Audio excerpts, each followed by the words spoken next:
Welcome back to George Orwell's 1984. And we're on part 2, chapter 6. It's a very short chapter tonight. Every chapter I've read so far has been about the same length, sometimes a little longer, sometimes a little shorter, but it's a short one tonight. And I'll be back again tomorrow with chapter 7. But I just want to make a few comments on the one we read last night because it's quite interesting.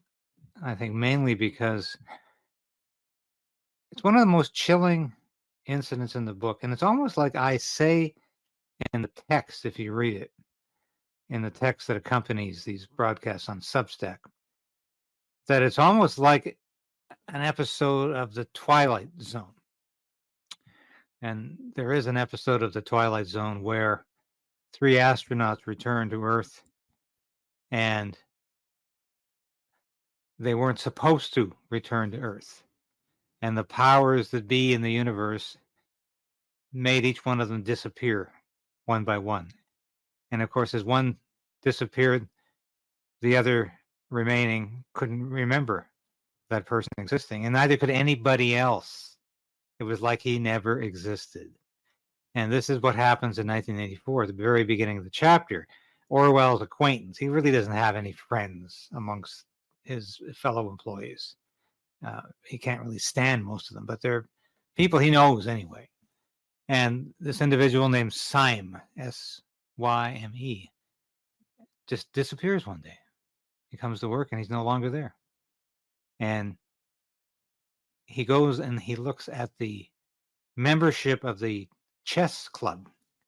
And Syme, this individual, was a enthusiastic chess player and belonged to the club. And his name has just simply been redacted from the list of members. And Orwell makes the comment that it's like he never existed. And that's the thing. It's not just that people die or are murdered or taken in the night. It's that their memory vanishes with them. And that's the terrible thing about totalitarian states, is that they can make people disappear and their memories disappear with them. And it's like they were never on the earth. And aren't we doing that in an internet age? I've said this from the very beginning. What scared me most about the digital world, first of all, is because it's ethereal and can be evanescent. It can just vanish. In the days of recordings, where we had actual films, we had actual records, tapes, and then eventually DVDs, we have moved into this entirely digitized world where everything is on our computers. And we call it up on our computer or on our television screen, but it doesn't really exist. We can't touch it. We can't hold it. And if the government or big tech wants to make that disappear, they can make it disappear like it never existed. And we won't have a copy of it. We won't have it, the physical evidence of it. And that's one of the most chilling aspects of 1984, is that people don't just become casualties or fatalities of the state, of the dictatorship. Their entire memory does as well. And that's something I wanted to emphasize, because that is where we are now. And people who hold on to the physical reality of information are sometimes chided or derided for living in the past.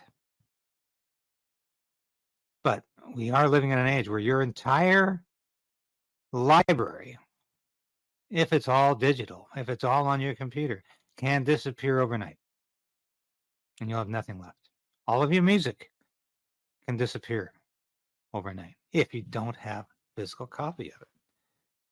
And we've seen how the internet cancels individuals. They can't get jobs. There's that digital web blacklist, and they just can't function anymore. So think of that as we proceed to chapter 6 of part 2. And shall we begin? Hi, this is David Krayden from Krayden's Right and Stand on Guard. Join the resistance. Resolve to resist. Become a member of this station. I've been practicing journalism in one form or another for over 30 years. I've worked in print, radio, and television for a lot of prestigious publications and media outlets. I was an Armed Forces Public Affairs officer. I worked on Parliament Hill. I know how Ottawa works, and I know how corrupt federal government can be. But you can play a part in opposing Justin Trudeau's government and Justin Trudeau's plans for Canada. You can become a part of the Krayden's Right resistance. Now, I urge you today, please support this station in any way you can. Ring that bell, subscribe, because that ensures you're at least going to continue to be able to watch these episodes. You'll beat the algorithm. But more importantly, I need your financial support. I hate to ask, but that's what I'm doing. I made a decision to pursue independent media because I believed it was the best possible route for me to take as a journalist and as a concerned citizen of Canada. So you can become a part of that. And at only $5, you can become a part of that on YouTube, on Substack, and with Buy Me a Coffee, a one-time donation.